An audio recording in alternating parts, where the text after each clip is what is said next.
Êxodo 27, os versículos 20 a 21 e depois continuação até a Paulo. Dá ordem aos israelitas para que te tragam do melhor azeite de oliveira, para manter as lâmpadas sempre acesas. Arão e seus filhos ficarão encarregados de cuidar das lâmpadas, para que ardam perante o Senhor toda a noite, na tenda do encontro com Deus, fora da cortina que está junto à arca da aliança. Esta é uma lei perpétua, para ser observada pelos israelitas e pelos seus descendentes. De entre todos os israelitas, escolhe o teu irmão Arão e seus filhos Nadab, Abiú, Eleazar e Itamar, para que sejam meus sacerdotes. Manda fazer para teu irmão Arão vestes sagradas, que lhe deem esplendor e beleza. Encarrega todos os artífices capazes, aos quais dei habilidade para confeccionarem as vestes de Arão, a fim de ele me servir como sacerdote. As vestes que terão de se fazer são o peitoral, a insígnia de oráculo, a capa, a túnica bordada, o turbante de linho e o cinto. São essas as vestes sagradas para o teu irmão Arão e para os seus filhos, a fim de exercerem o sacerdócio ao meu serviço. Os que fizerem as vestes utilizarão ouro, tecidos de púrpura violácea, escarlate e carmesim e linho fino. A insígnia de oráculo será feita com ouro, tecidos de púrpura violácea, escarlate e carmesim e linho retorcido, artisticamente trabalhado, com 2 tiras que passem pelos ombros e se liguem uma à outra. O cinto com que ela será apertada ao corpo formará com ela uma só peça e será também de ouro, tecidos de púrpura violácea, escarlate e carmesim de linho retorcido. Pega depois em 2 pedras de ônix e grava nela os nomes dos 12 filhos de Jacó. 6 nomes numa pedra e outros 6 na outra, por ordem de nascimento. A gravação dos nomes dos filhos de Jacó nas 2 pedras será feita por lapidários, como se gravassem sinetes. As pedras serão engastadas e montadas em ouro, e depois serão colocadas nas tiras da insígnia de oráculo, que passam pelos ombros do sacerdote para recordar os filhos de Israel. Assim Arão levará sobre os ombros os seus nomes, para que o Senhor se recorde deles. Faz engastes de ouro para as 2 pedras, e 2 pequenas correntes de ouro puro, entrançadas em forma de cordões, que prenderás os engastes. O peitoral, com os instrumentos de julgamento, será artisticamente trabalhado, como a insígnia de oráculo. Fá-lo-ás de ouro, de tecidos de púrpura violácea, escarlate, carmesim e de linho retorcido. Será quadrado, dobrado em 2, com 1 palmo de lado. Deverás guarnecê-lo de 4 fiadas de pedras preciosas. Na primeira fiada colocarás um rubi, um topázio e uma esmeralda. Na segunda, um jaspe, uma safira e um diamante. Na terceira, um opalo, uma ágata e uma ametista. Na quarta, um crisólito, um ônix e um jaspe. Todas essas pedras serão engastadas em ouro, e terão de ser 12, pois são 12 os nomes dos filhos de Jacó. Em cada uma das pedras será gravado, em forma de sinete, o nome de uma das 12 tribos. Farás também para o peitoral pequenas correntes de ouro puro, entrelaçadas em forma de cordão. Farás igualmente 2 argolas de ouro, que colocarás nos 2 cantos do peitoral. As 2 correntes de ouro terão de passar pelas 2 argolas dos cantos do peitoral, e as pontas de cada corrente serão fixadas nos 2 engastes, segurando-as pela frente as tiras que passam pelos ombros da insígnia de oráculo. Faz outras 2 argolas de ouro, que fixarás nas pontas debaixo do peitoral, na orla interior que toca na insígnia de oráculo. Faz também 2 argolas de ouro e fixa-as debaixo das 2 faixas da insígnia do lado da frente, onde elas se unem, por debaixo, um pouco acima do cinto que a segura. Prender-se-á o peitoral ligando as suas argolas à da insígnia de oráculo por meio de um cordão de púrpura violácea, de forma a fixá-lo sobre o cinto da insígnia, para que o peitoral não oscile. Quando Arão entrar no santuário, levará sobre o seu coração os nomes dos filhos de Israel, gravados no peitoral do julgamento, em perpétua recordação diante do Senhor. No peitoral do julgamento colocarás os urim e os tumim, para que estejam sobre o peito de Arão, quando ele se apresentar diante do Senhor. Assim, Arão levará sempre sobre o peito, na presença do Senhor, o julgamento dos filhos de Israel. Farás o manto da insígnia de oráculo inteiramente de tecido de púrpura violácea, com uma abertura ao centro para a cabeça. A abertura, como a abertura de uma cota de malha, será toda debruada para evitar rasgões. Em volta da orla inferior, colocarás romãs de tecidos de púrpura violácea, escarlate e carmesim, entremeadas de campainhas de ouro a toda a volta. Isto é, uma campainha de ouro e uma romã, outra campainha de ouro e outra romã, em toda a orla do manto. Arão deverá levar posta a capa quando oficiar como sacerdote, para que quando entrar no santuário, diante do Senhor, ou quando sair, se ouçam as campainhas e assim ele não corra o risco de morrer. Faz uma placa de ouro puro e grava nela como se fosse um sinete as palavras, consagrado ao Senhor. Põe a placa no turbante, na parte da frente, ligada com uma fita de tecido de púrpura violácea. Assim, estará sempre sobre a testa de Arão, que deste modo livrará os israelitas dos pecados cometidos ao consagrarem as suas ofertas religiosas. A placa na testa de Arão fará com que o Senhor aceite as ofertas. Faz a túnica de linho e o turbante também de linho fino. O cinto será bordado artisticamente. Para os filhos de Arão, farás igualmente túnicas, cintos e turbantes, que lhes deem esplendor e beleza. Assim, deves vestir o teu irmão Arão e os seus filhos. Depois, deverás ungir com óleo a sua cabeça e consagrá-los como sacerdotes ao meu serviço. Farás também calções de linho vulgar, para lhes cobrir o corpo, desde a cintura até as coxas. Arão e seus filhos devem usá-los quando entrarem na tenda do encontro com Deus ou quando se aproximarem do altar, para oficiarem como sacerdotes no santuário. Assim, não cometerão nenhuma falta e não correrão o risco de morrer. Esta é uma lei perpétua, para ser observada por ele e pelos seus descendentes. Para consagrares os sacerdotes ao meu serviço, deves proceder da seguinte maneira: separarás um novilho e 2 carneiros sem defeito. Com a melhor farinha de trigo, faz pães e tortas sem fermento, amassados com azeite, e filhós sem fermento, untadas de azeite. Coloca-os num cesto para seres levado ao santuário, ao mesmo tempo que o novilho e os 2 carneiros. Manda avançar Arão e os filhos até à entrada da tenda de encontro. Diz-lhes que se lavem e depois pega nas vestes sacerdotais e reveste Arão com a túnica, o manto e a insígnia de oráculo, e segura o peitoral com o cinto da mesma insígnia. Põe-lhe o turbante na cabeça e sobre o turbante coloca a placa de ouro que o consagrará como sacerdote. Pega depois no óleo de consagração e derrama-o sobre a cabeça de Arão, ungindo-o como sacerdote. Manda aproximar os seus filhos para os revestir com as túnicas, põe os cintos a Arão e aos seus filhos e coloca-lhes os turbantes. Deste modo lhes darás plena autoridade e o sacerdócio lhes pertencerá por direito perpétuo. Leva depois o novilho para diante da tenda do encontro. Arão e os seus filhos imporão as mãos sobre a cabeça do novilho, e ali, na presença do Senhor, à entrada da tenda do encontro, matarás o novilho. Molhando o dedo no sangue do novilho, ungirás os cantos salientes do altar e derramarás todo o sangue na base do altar. Tirarás a gordura que cobre os intestinos e as membranas do fígado e os rins com a gordura que os envolve, e queimarás tudo sobre o altar. Mas a carne, a pele e o excremento do novilho deverás queimá-los fora do acampamento. É um sacrifício para perdão de pecado. Leva um dos carneiros e manda Arão e os seus filhos impor-lhe as mãos sobre a cabeça. Depois mata o carneiro e espalha o seu sangue à volta do altar. Em seguida, esquarteja o carneiro, lava os seus intestinos e as suas pernas, pondo tudo junto dos pedaços e da cabeça, e queima todo o carneiro sobre o altar, fazendo assim um holocausto ao Senhor, um sacrifício consumido em sua honra e que é do seu agrado. Leva depois o outro carneiro a Arão e aos seus filhos para que imponham as mãos sobre a sua cabeça. Mata esse carneiro e põe um pouco do seu sangue no lóbulo da orelha direita, no polegar da mão direita e no polegar do pé direito de Arão e dos seus filhos. Em seguida...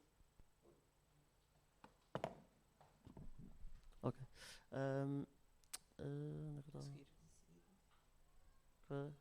Em seguida derrama o resto do sangue à volta do altar. Do sangue que ficar no altar e do óleo de consagração, espalharás um pouco sobre Arão e sobre os seus filhos e sobre as vestes de todos eles. Assim ficarão consagrados Arão e os seus filhos e as vestes. Depois tira a gordura do carneiro, a cauda, a gordura que envolve os intestinos, a membrana do fígado e os rins, e a gordura que os envolve e a coxa direita, porque é para a cerimónia de consagração. Do cesto que contém os pães sem fermento, tiram dos pães uma torta e uma filó e deposita-os diante do Senhor. Coloca todas essas coisas nas mãos de Arão e dos seus filhos para que cumpra o ritual da apresentação ao Senhor. Depois retira das suas mãos todas as coisas e queima-as no altar a seguir ao holocausto. Este é um sacrifício em honra do Senhor que será do seu agrado. Para a consagração de Arão, deves celebrar o ritual da apresentação ao Senhor com o peito do carneiro, e esta porção pertence a ti. Consagrarás assim o peito que apresentaste como uma oferta especial neste rito ao Senhor, e a coxa que ofereceste como tributo, pois é essa a porção do carneiro de consagração reservada para Arão e os seus filhos. Essa parte pertence, portanto, a Arão e aos seus filhos como direito perpétuo entre os israelitas. Esta oferta será um tributo oferecido pelos filhos de Israel como sacrifício de reconciliação em honra do Senhor. As vestes sagradas de Arão serão a herança dos seus descendentes quando forem consagrados e receberem plena autoridade como sacerdotes. O sacerdote descendente de Arão quer ocupar o seu lugar e que entrar na tenda do encontro para exercer as suas funções no santuário, deverá levar postas estas vestes durante 7 dias. Deve cozer a carne do cordeiro de consagração no lugar santo. Arão e os seus descendentes comerão a carne do carneiro e o pão que está no cesto, à entrada da tenda do encontro com Deus. Comerão isso que foi oferecido para obter o perdão dos seus pecados, quando forem consagrados e receberem plena autoridade como sacerdotes. Mas nenhum estranho deve comer destas coisas, porque são sagradas. E se ficar para o dia seguinte carne e pão da consagração, deves queimar tudo o que sobejar, ninguém o comerá, porque está santificado. Relativamente a Arão e os seus filhos, deves proceder como te ordenei. Dedica 7 dias à cerimónia de consagração, e oferece diariamente um novilho em sacrifício para obter o perdão dos pecados. Purifica o altar, oferecendo sobre ele um sacrifício para perdão do pecado, e derrama óleo sobre o altar para o consagrar. Durante 7 dias, purifica o altar e consagra-o a Deus, oferecendo sacrifício para perdão do pecado. O altar será santíssimo e tudo o que nele tocar será sagrado. Todos os dias deves oferecer sobre o altar 2 cordeiros de 1 ano. Um deles será oferecido pela manhã e o outro ao entardecer. Com o primeiro cordeiro oferecerás 2 kg da melhor farinha misturada com 1 litro de azeite de oliveira e derramarás como ofrenda 1 litro de vinho. Ao entardecer oferecerás o segundo cordeiro acompanhado de uma oferta de farinha e de vinho como de manhã, ofertas que serão queimadas em honra do Senhor e que serão do seu agrado. Estas ofertas queimadas em minha honra são um holocausto diário oferecido de geração em geração na minha presença à entrada da tenda do encontro, que é onde me encontrarei contigo para te falar. Ali me encontrarei com os israelitas e o lugar ficará consagrado com a minha presença. Consagrarei a tenda do encontro e o altar consagrarei a Arão e os seus filhos como meus sacerdotes. Habitarei no meio dos israelitas e serei o seu Deus. Eles verão que eu sou o Senhor, seu Deus, que os tirou do Egito para habitar no meio deles. Eu sou o Senhor, seu Deus.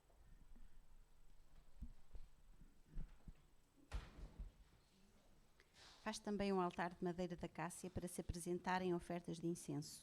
Será quadrado, com 50 centímetros de lado e 1 metro de altura. Os cantos salientes do altar devem formar com ele uma única peça. Deves revestir de ouro puro a parte superior do altar, todos os lados e os cantos. Põe-lhe em volta uma guarnição de ouro.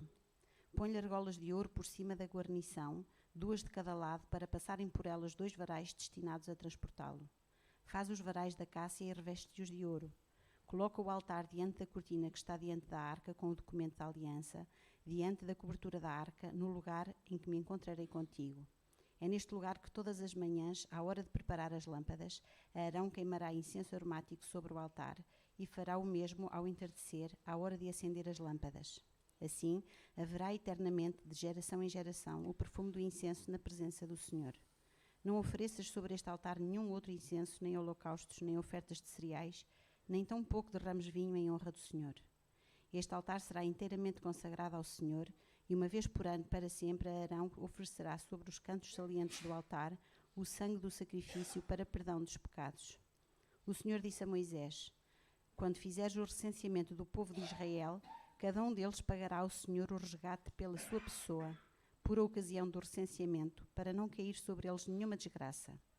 Todos os recenseamentos darão como tributo ao Senhor 5 gramas de prata, que é metade da unidade de peso oficial do santuário. Todos os recenseados maiores de 20 anos darão este tributo ao Senhor. Nem o rico dará mais, nem o pobre dará menos ao Senhor pelo resgate da sua vida do que 5 gramas de prata. A prata recolhida dos israelitas deves empregá-la no serviço da tenda do encontro com Deus, para que sirva para recordar ao Senhor que os filhos de Israel lhe entregaram resgate pelas suas vidas. O Senhor disse ainda a Moisés: faz uma bacia de bronze para abluções, com uma base também de bronze, e coloca-a entre a tenda do encontro com Deus e o altar. Deita água na bacia, e Arão e os seus filhos lavarão nela as mãos e os pés. Quando entrarem na tenda do encontro e se aproximarem do altar, para exercerem as suas funções e queimarem ofertas em honra do Senhor, devem lavar-se com essa água para não correrem o risco de morrer. Esta obrigação de lavarem as mãos e os pés para não morrerem é uma lei perpétua, para eles e para os seus descendentes por todas as gerações. O Senhor disse também a Moisés o seguinte: escolhe tu mesmo as melhores plantas aromáticas, uns 6 quilos da melhor mirra, uns 3 quilos da canela aromática, uns 6 quilos de cássia, pesados segundo o peso oficial do santuário, e 3 litros e meio de azeite de oliveira. Faz com tudo isto o óleo, perfumado e preparado com a arte de um perfumista, para o ritual de consagração. Deve ser usado para consagrar as pessoas e as coisas. Deves consagrar com ele a tenda do encontro com Deus, a arca com o documento da aliança, a mesa e todos os acessórios, o candelabro e os acessórios, o altar do incenso, o altar dos holocaustos, com todos os utensílios e a bacia com a sua base. Assim consagrados, tornar-se-ão coisas santíssimas, e tudo o que neles tocar ficará consagrado. Com esse mesmo óleo deves consagrar também Arão e os seus filhos, para que sejam meus sacerdotes. Depois dirás ao povo de Israel que este será para mim o óleo da consagração, através dos séculos. Não deverá ser usado para qualquer pessoa, nem podem fazer outro semelhante a este. É um óleo santo e deverão tratá-lo como coisa sagrada. Se alguém preparar um óleo igual a este, ou com ele ungir um estranho, será eliminado do seu povo. O Senhor disse a Moisés: arranja os seguintes ingredientes em partes iguais: bálsamo, unha aromática e gálbano aromático.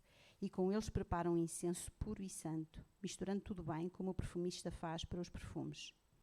Reduz uma parte a pó muito fino e põe-no diante da arca da aliança, na tenda do encontro e com Deus, ou seja, onde eu me encontrarei contigo. Este incenso será para vocês o mais sagrado.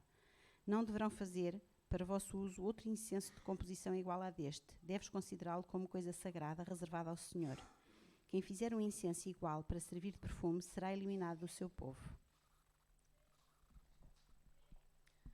O Senhor disse a Moisés: eu escolhi Bessalel, filho de Uri e neto de Ur, da tribo de Judá, e enchi-o do Espírito de Deus e de sabedoria, entendimento, conhecimento e habilidade para todos os trabalhos, para fazer desenhos e trabalhos de ouro, prata e cobre, para gravar pedras e engastá-las, trabalhar a madeira e executar toda a espécie de obras. Escolhi para seu auxiliar Oliabe, filho de Aizamac, da tribo de Dan. E a todos os homens hábeis dei maior sabedoria, para que executem tudo como te ordenei: a tenda do encontro, a arca da aliança, a sua cobertura e todas as peças da tenda, a mesa com os seus acessórios, o candelabro de ouro puro com todos os seus acessórios, o altar do incenso, o altar dos holocaustos com os seus utensílios, a bacia com a sua base, as vestes litúrgicas, as vestes sagradas do sacerdote Arão e dos seus filhos, para quando exercerem as suas funções de sacerdotes, o óleo de consagração e o incenso aromático para o santuário. Eles saberão executar tudo, tal como te ordenei. O Senhor disse ainda a Moisés: fala aos filhos de Israel e diz-lhes: devem respeitar os meus dias de descanso, porque esse é para sempre o sinal entre mim e vós, para que saibam que eu, o Senhor, fiz de vocês um povo santo. O dia de descanso será sagrado e deverão respeitá-lo. Quem não o respeitar será condenado à morte. Quem nesse dia fizer algum trabalho será eliminado do seu povo. Podem trabalhar durante os 6 dias da semana, mas o 7º dia será de descanso consagrado ao Senhor. Quem trabalhar no dia de descanso será condenado à morte. Os filhos de Israel devem respeitar, por isso, o dia de descanso, como um compromisso eterno, através dos séculos. Será um sinal permanente entre mim e os israelitas, porque o Senhor fez o céu e a terra em 6 dias, e no 7º dia parou e descansou. Quando o Senhor acabou de falar com Moisés no Monte Sinai, entregou-lhe 2 placas de pedra com a lei escrita pelo próprio Deus.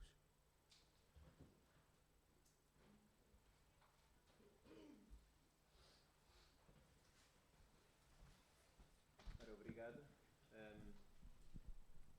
A caixinha está ligada à frente. Juliana, do microfone. Isto não foi batota, mas obrigado a todos aqueles que ajudaram a ler. Vamos ficar de pé e vamos orar, está bem? Pedir a ajuda de Deus. Obrigado, Senhor, porque a tua intenção é revelar-te a nós através da tua palavra, é dar-te a conhecer. E, Senhor, queremos pedir a Tua ajuda para compreendermos aquilo que acabamos de ler nestes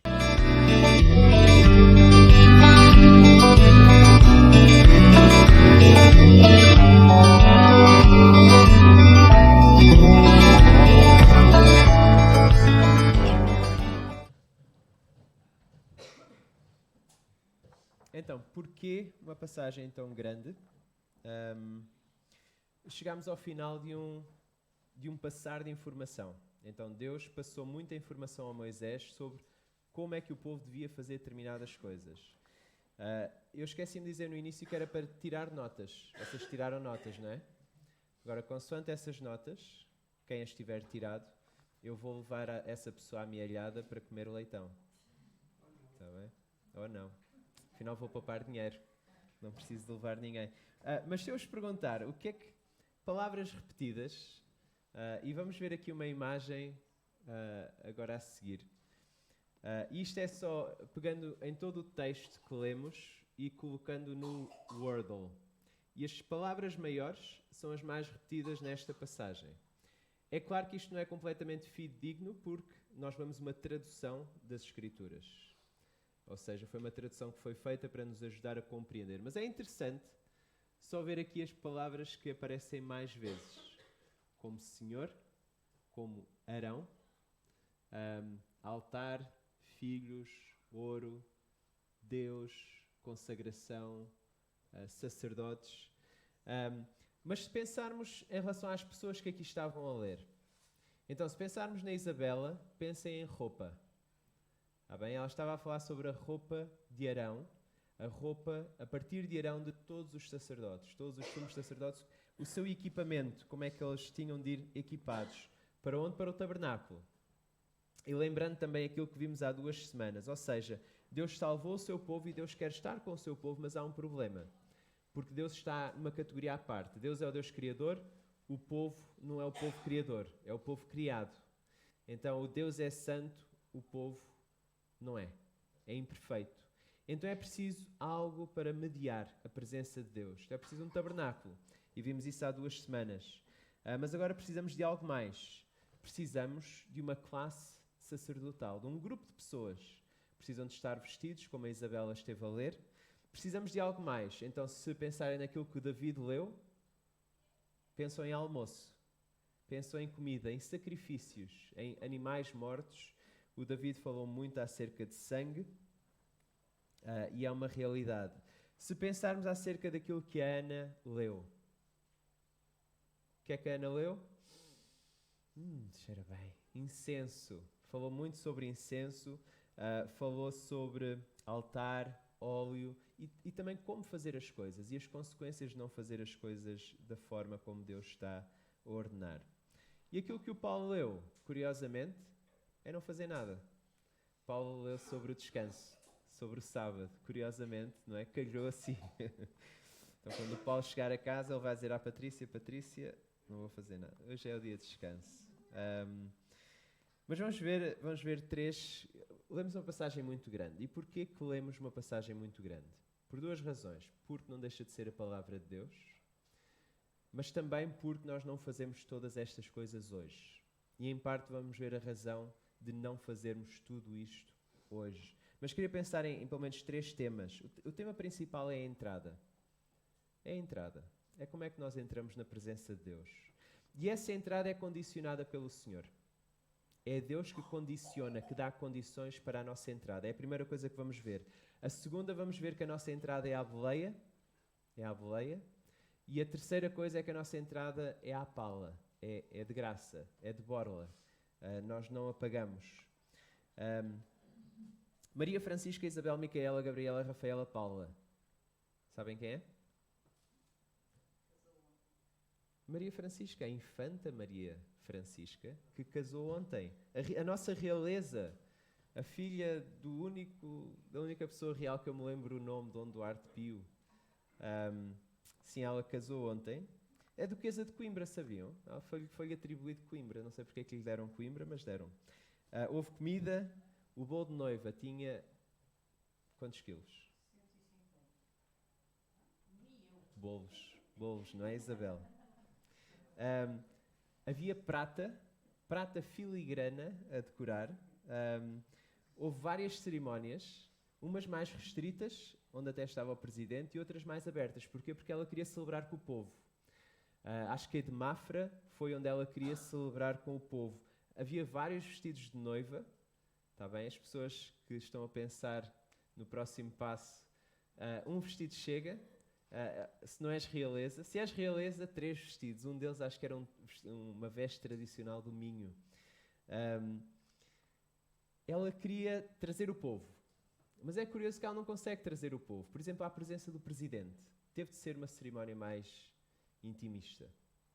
Ou seja, ela é realeza, ela tem a intenção de querer o povo junto com ela, mas ela não consegue trazer o povo. E é em parte isso a dificuldade que nós vemos entre estar na presença de Deus e não poder estar na presença de Deus. Precisamos de alguém que nos leve para lá. Agora, como? Como é que isso vai acontecer? A infanta, ela está condicionada, porque ela não está num país com uma monarquia ativa e que governe. Então ela está muito limitada naquilo que ela pode fazer. Ela diz que a lua de mel que vai a Marrocos para ajudar as pessoas, ou pelo menos para lhe tirarem uma fotografia a fazer alguma coisa e já está. Não sei se é, perdoem o cinismo, mas ela está limitada. Deus não está limitado naquilo que Ele pode fazer para nos trazer à sua presença. É o Deus que reina, o Deus que é todo-poderoso, é este o Deus da Bíblia. E é Ele que estabelece as condições para a nossa entrada. E nada é deixado ao acaso. Nada fica ao critério do povo. E daí toda esta descrição, todas estas coisas que o povo precisa de fazer, tem tudo uma lógica, tem tudo uma razão. Todo o tabernáculo, como ele está estruturado, todo o mobiliário, toda a roupa, todos os sacrifícios.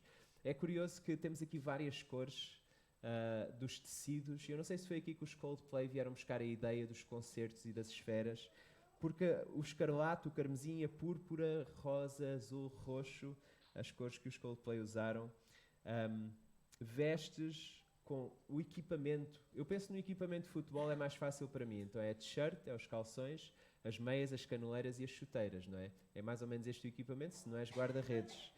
Para o equipamento do sacerdote é vestes que consistiam num peitoral, uma insígnia de oráculo, uma capa, isto é muito bom, eu sempre quis ter uma capa, uma túnica bordada, quem nunca atou uma toalha de praia ao pescoço e correu pela praia, uma túnica bordada, turbante de linho e o cinto. Ou seja, os sacerdotes eles não podiam entrar de qualquer maneira. Deus não é um Deus qualquer. Então é isso que nós vemos no capítulo 28, toda essa roupa.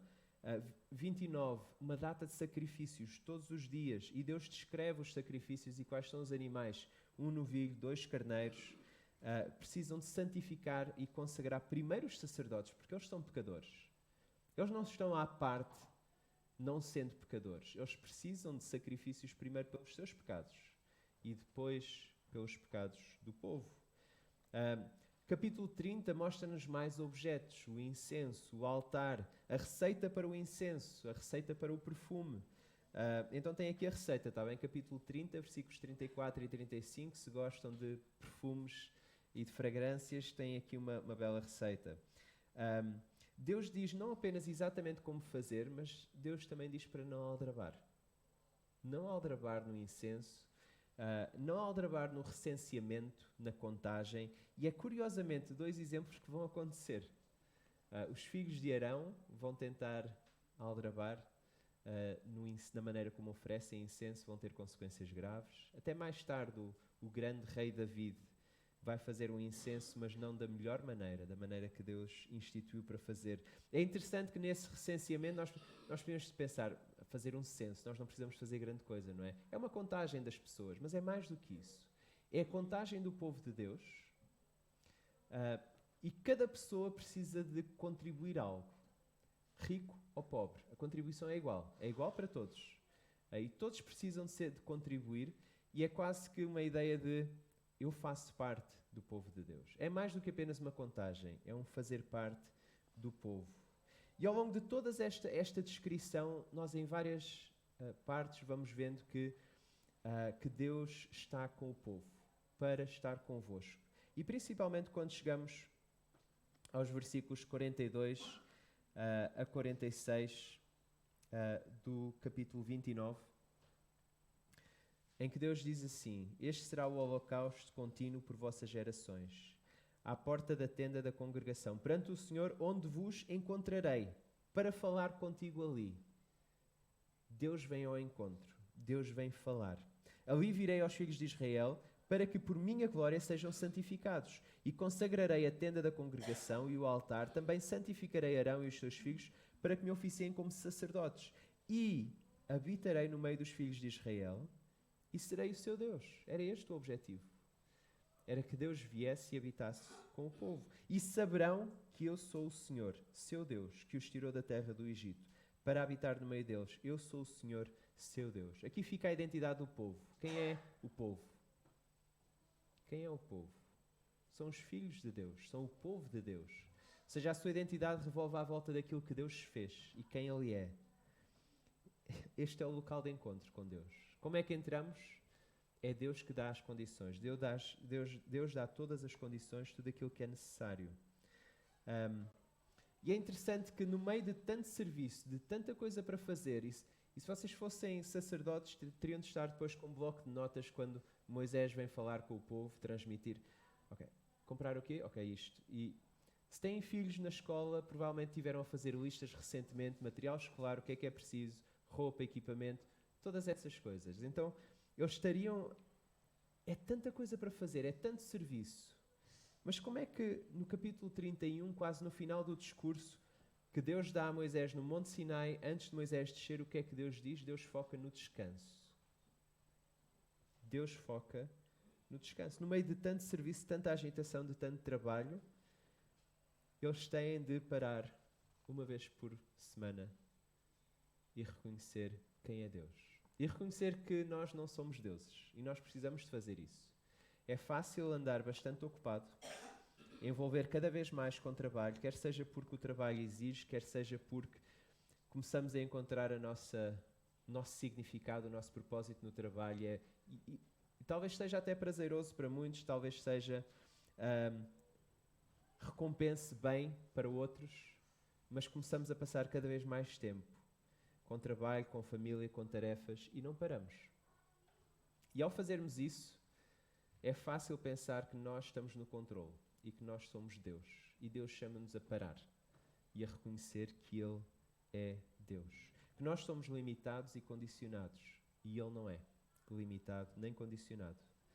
Para que Deus esteja com o povo, o tabernáculo precisa ter um serviço contínuo. É uma das palavras que se vai repetindo. Continuamente e perpetuamente. Continuamente e perpetuamente. Um serviço contínuo que as pessoas entrem à boleia para sempre. E é isso que vamos ver agora, a entrada à boleia pelo sumo sacerdote para sempre. Nós vimos um filme recentemente, chama-se Coda, no ritmo do coração. Seria o título em português. É uma família, é bastante interessante o filme. Temos uma família, pai e mãe, têm 2 filhos, um rapaz e uma rapariga. Os pais e o filho são surdos mudos. E a filha não. A filha ouve e fala normalmente. Eles têm um negócio de família de pesca, onde todos estão envolvidos, e a filha está muito envolvida. Porquê? Porque ela é a ponte de ligação, ela é que comunica, ela é que recebe os avisos da guarda costeira, ela é que, quando chegam depois ao mercado, negocia o preço do peixe e todas essas coisas, mas depois ela também tem a escola, e ela corre para a escola, depois corre para o trabalho, e anda numa vida bastante agitada. E ela tem uma paixão. Qual é a sua paixão, curiosamente, ironicamente, numa família de surdos mudos? A sua paixão é cantar. É cantar. E é tão estranho ver uma família tão isolada e depois uma parte da família estar tão separada. Há uma parte em que ela está num concerto da escola e os pais vão. E vemos da perspectiva dos pais. E é silêncio. E vemos os pais a olharem para ela e só veem. E de repente os pais veem todas as pessoas a levantarem e a fazerem assim. E continuamos com silêncio. E de repente a câmara muda e ouve-se o barulho das palmas e os pais levantam-se também e fazem assim, que acho que é a linguagem gestual para palmas. E ela não consegue trazer os pais para o seu mundo. Ela é a ponte entre os pais e a sociedade. E em parte os pais, pela sua limitação, eles não conseguem entrar, mas também por uma questão de orgulho, pois também não querem entrar. Ficam confortáveis, porque tem ele de ligação que faz tudo por eles. Numa das audições, porque ela depois quer entrar numa escola de música, numa das audições que ela faz, como se fosse o conservatório, ela está a cantar e os pais vão ver. E ela faz algo bastante interessante para trazer os pais para o seu mundo. Que ela está a cantar e ela de repente começa a fazer a linguagem gestual das palavras que ela está a cantar. E de repente os pais mudam. Os pais já aí começam a entrar no seu mundo. E o filme é bastante interessante e bastante emotivo também. Mas a Ruby, que tenta fazer a ligação, que tenta trazer os seus pais para a sociedade e não está a conseguir, tenta trazer os seus pais para a sua paixão, que é o canto, e ela consegue arranjar uma maneira de o fazer. E Deus arranja uma maneira de nós entrarmos na sua presença. Ou seja, do povo entrar. Porque se não és sacerdote, não entras. Mas como é que o povo entra? Como é que o povo entra à boleia do sacerdote? É algo que é repetido várias vezes. E é repetido, por exemplo, no versículo 29 do capítulo 28. Capítulo 28, ou seja, a roupa de Arão, o equipamento de Arão tinha uma coisa específica, que é repetida nos versículos 9, 12, 21, 29, 30, 58, que é o quê? Eu vou ler o versículo 29. Assim Arão levará os nomes dos filhos de Israel no peitoral do juízo sobre o seu coração, quando entrar no santuário, para memória diante do Senhor continuamente. E em todos os outros versículos há esta repetição. O equipamento de Arão leva os nomes das tribos. Leva o nome do povo. É assim que o povo entra na presença de Deus. É a boleia do sacerdote.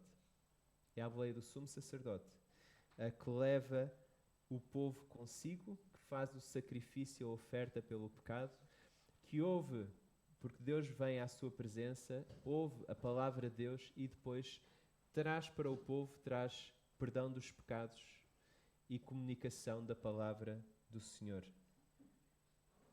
Só algumas vezes? Não. É algo que precisa ser feito continuamente. De forma perpétua. Isto não para, isto não termina. Ou seja, eu sei que pensamos em andar à boleia como algo esporádico. Hoje em dia já nem tanto. Mas eu ainda me lembro de tentar apanhar umas boleias. Era algo mesmo esporádico. Aqui é contínuo. É sempre. Ou seja, o povo nunca pode ir lá. O povo vai sempre à boleia do sumo sacerdote. E se leram, se prestaram alguma atenção, e eu sei que às vezes é difícil porque era muito texto, mas por vezes havia umas ameaças. Ou seja, se não fizeres isto exatamente como eu estou a mandar, há o perigo de morte, porque Deus é santo. Ele é perigoso. Ele é um Deus que não é perigoso nós, enquanto pecadores, irmos à sua presença. Era perigoso para o sumo sacerdote. Ele tinha de ir da maneira certa. Ele levava umas campainhas na orla da sua veste, e quando ele entrava no sítio onde mais ninguém podia entrar, como é que o povo sabia que ele ainda estava vivo? Se ouvisse o barulho. Se ficasse silêncio durante... E ele tinha também uma corda que ele precisava de levar amarrada. Se houvesse silêncio durante muito tempo, podia ser porque ele tivesse sido morto. Porque não foi da maneira certa. Não foi da forma certa. Então, temos aqui este povo de fora, na expectativa de ser levado à boleia na presença de Deus, não fisicamente, mas os seus nomes serem representados. E depois o regresso, ver o sumo sacerdote voltar e ver que foram aceitos por Deus. As suas ofertas, os seus sacrifícios, eles foram aceitos por Deus. A leitura que o David fez é muito sangrenta. Há sangue por todo o lado. Há sangue por todo o lado, continuamente, sacrifícios todos os dias. Nós agora temos ali a mesa atrás, já não usamos esta salinha, porquê? Porque o lagar tem entrado em funcionamento. Acho que agora já não é todos os dias na altura da azeitona, mas acho que antigamente era. todos os dias a funcionar. Sempre, continuamente. E assim é o tabernáculo. Não apenas na altura da azeitona, mas sempre, continuamente, sempre. Os sumos sacerdotes sempre a fazer este serviço. Deve ter sido um sítio espetacular. Ao lermos os metais, o incenso, tudo isso. Mas ao mesmo tempo era um sítio sangrento. Porquê? Porque nós somos pecadores. Porque nós somos imperfeitos. Há uma morte, eventualmente, que abala todo este sistema. Todo este sistema de sumo sacerdote, ano após ano, de sacrifício, ano após ano, dia após dia. E de repente há uma morte que muda tudo isto. E o autor de Hebreus, ele fala acerca desta morte, em ligação com isto do tabernáculo. Em Hebreus 10, 19 a 22, eu vou ler, e diz assim: portanto, irmãos, agora podemos entrar com toda a confiança no santuário, porque Jesus morreu como sacrifício por nós. E é tipo, ao ler Êxodo, agora pensar, nós podemos todos entrar? Não é alguém que nos vai levar à boleia, de certa forma. Eu pessoalmente posso entrar na presença de Deus? E diz no versículo 20, ele abriu-nos um novo caminho, e está a falar acerca de Jesus, abriu-nos um novo caminho para o santuário, um caminho que nos dá vida ao entrarmos pela cortina, que vimos há 2 semanas atrás, o rasgar da cortina, ao entrarmos pelo sacrifício do seu corpo. Há um sacrifício, Jesus entrega a sua vida. Agora temos o autêntico sumo sacerdote, responsável pela casa de Deus. Aproximemo-nos, pois, de Deus com um coração sincero, cheios de fé, purificados de toda a consciência de pecado e o corpo lavado com água pura. E o corpo lavado com água pura. E isto muda tudo. Isto muda tudo aquilo que nós vemos em Êxodo, mas faz sentido, porque tudo em Êxodo é cumprido. E aqui vemos esta entrada, não apenas à boleia do sumo sacerdote, mas é uma entrada à pala. É uma entrada gratuita. Quando o David estava a ler acerca dos animais serem sacrificados, e eu não sei se vocês têm alguns familiares em zonas rurais. Não apenas em zonas rurais, mas em zonas com quintais. Não apenas quintais, mas também tendo animais. Porque se têm, provavelmente há na família uma história, algo deste género. Crianças curiosas tentam matar galinha ou pato e não são muito bem sucedidas, e galinha ou pato foge com metade da cabeça decepada e sangue a salpicar. É provável que haja uma história destas na família, eu já ouvi. Mas é um bocadinho isto que é necessário, ou seja, é preciso um sacrifício para entrar. Não apenas entrar à boleia, mas entrar sem pagar. Ou seja, há alguém que entrega a sua vida para o povo ser perdoado. Há sempre sacrifícios, há alguém que entrega a sua vida. E aquilo que Jesus faz, ele identifica-se com um animal, ou é identificado como um animal, como o Cordeiro de Deus, como o sacrifício que vem da... De repente não é o povo que traz os seus sacrifícios, dos seus animais, o seu melhor animal, de repente é Deus que envia o seu melhor filho, o seu único filho, o seu Cordeiro. Para quê? Para terminar com esta continuidade e perpetuidade de sacrifício após sacrifício que é apenas temporário, que não é permanente. E de repente Deus oferece o último sacrifício. Deus oferece o último sumo sacerdote. A única pessoa que nós precisamos para ir à sua presença. E isto realmente muda a maneira como nós entramos e nos relacionamos com Deus. E daí termos lido uma grande secção sobre muitas coisas que nós hoje em dia já não fazemos, mas que devemos valorizar, para valorizar aquilo que Jesus nos oferece. E tendo esta oferta, há um compromisso pessoal da nossa parte. Nós falamos acerca do censo e de pagar, de ser identificado como o povo. O censo era uma oportunidade das pessoas dizerem assim, não, eu faço parte do povo de Deus. E de certa forma nós temos esta oferta da parte de Deus. Ele envia o seu Filho e nós somos chamados a responder a esta boa mensagem do Evangelho. Será que queremos fazer parte do povo de Deus? Como é que o fazemos? Somos pecadores e reconhecemos o nosso pecado. Arrependemos-nos do nosso pecado. Olhamos para Jesus, entendemos como Ele é o sumo sacerdote. Ele é o sacrifício. Entramos por Ele e com Ele, através da fé nele. E basta isso. E Deus providencia tudo o resto, a redenção, a salvação em Cristo, a entrada na sua presença. Será que já consideraste este convite? Colocar a fé em Jesus, comprometer a segui-lo todos os dias, até ao fim, a permanecer nele, como alguns de nós viram nos grupos familiares, permanecer em Jesus, permanecer na videira. Há também um compromisso ao serviço. Eu sei que lemos sobre Arão e os sacerdotes e vocês não se estão a ver com todo aquele equipamento, certo? Tirando a capa, alguns de vocês já gostariam de ter a capa. Mas Arão e os sacerdotes, eles tinham vidas de serviço contínuo, a servir Deus, a ir à presença de Deus. E nós pensamos, bom, já não precisamos dessa classe sacerdotal, temos apenas Jesus, vamos à boleia com Jesus, com Ele vamos à pala, está tudo bem. Mas é curioso porque se estamos a ir à presença de Deus agora nós próprios, e Pedro faz esta associação, nós passamos a ser os sacerdotes. Nós somos aqueles que vamos à presença de Deus e que servimos a Deus com as nossas vidas, que o adoramos. E 1 Pedro 2, versículo 9, Pedro descreve a sua audiência, descreve todos os seguidores de Jesus como sacerdotes.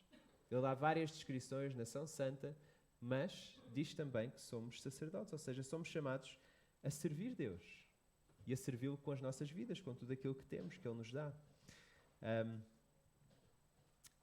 E por isso, Hebreus capítulo 10, versículo 22, dá-nos este convite. Aproximemo-nos, pois, de Deus com coração sincero e cheios de fé, purificados de toda a consciência de pecado e o corpo lavado com água pura. Ou seja, entremos à boleia de Jesus e à pala de Jesus, com tudo aquilo que Ele fez. Ele pagou com a sua vida a nossa entrada e a nossa estadia nele. Entremos na presença do Deus Criador, o Deus que reina ainda hoje, e façamos intercessão. É um dos grandes privilégios enquanto cristãos, é que podemos orar. E eu não tinha pensado em terminar desta forma, mas eu sei que é difícil não pensar naquilo que está a acontecer à nossa volta e aquilo que está a acontecer em Israel e na Palestina. E eu não sei qual é a vossa perspectiva acerca de Israel e da Palestina e desse conflito e de quem é a igreja, quem é Israel. E uma coisa é certa, enquanto cristãos somos chamados a orar por conflitos, orar para que eles terminem, orar para que haja paz. Somos chamados a orar pela igreja, pelos seguidores de Jesus em qualquer lugar onde há conflito, para que eles permaneçam firmes, para que eles com ousadia proclamem as boas notícias do Evangelho, que são notícias de paz, que trazem paz entre nós e Deus e paz uns com os outros. Eu gostaria agora de terminar, porque é este privilégio que todos nós temos. E às vezes pensamos, eu falhei muito esta semana, eu já não consigo agora, eu tenho um bocado de vergonha de ir à presença de Deus porque eu falhei, eu vou pedir orações àquela pessoa ou à outra. Se somos seguidores de Jesus e colocamos a nossa fé em Jesus, Ele é um Pai que está à nossa espera. Nós não precisamos de mais ninguém, nós só precisamos de Jesus para ir à sua presença. E vamos fazê-lo agora enquanto igreja e vamos orar. Querido Deus, queremos agradecer-te por este enorme privilégio. Agradecemos-te porque tudo aquilo que era necessário fazer, nós entendemos que era porque Tu és um Deus santo e porque nós somos pecadores imperfeitos. E, Senhor, agradecemos porque mesmo naquela altura arranjaste uma forma do Teu povo estar contigo e de Tu habitares com o Teu povo. De uma forma bastante estranha, reconhecemos, com muitas condições. E, Senhor, reconhecemos que essas condições não mudaram. Aquilo que mudou foi que Tu providenciaste alguém para ser o sumo sacerdote que nós precisamos, alguém para ser o sacrifício que nós precisamos, para terminar com esta continuidade e perpetuidade de sacrifícios, de ofertas. Mas agora podemos ter uma vida nova em Jesus. E uma presença, e estarmos certos e confiantes da Tua presença em nós, todos os dias, e para sempre. E essa parte de haver uma perpetuidade da Tua presença connosco, através de Jesus. Agradecemos de uma forma tão simples, podemos na Tua presença falar contigo, por causa daquilo que Jesus fez. Senhor, sabes todas as coisas e és um Deus poderoso. E, Senhor, sabes que os nossos corações estão atribulados por estes conflitos que têm têm havido. Croácia, Ucrânia e Rússia, e agora Israel e Palestina. E, Senhor, pedimos-te para que possas agir, pedimos-te por paz, oramos para que, de acordo com a tua vontade, o conflito possa terminar. Oramos para que a tua igreja possa ser fortalecida, para que os teus seguidores possam, de uma forma confiada, proclamar as boas notícias de Jesus, mesmo aos seus inimigos. Que eles possam olhar para Jesus e, de uma forma ousada, seguir nas pisadas de Jesus. E o mesmo para nós.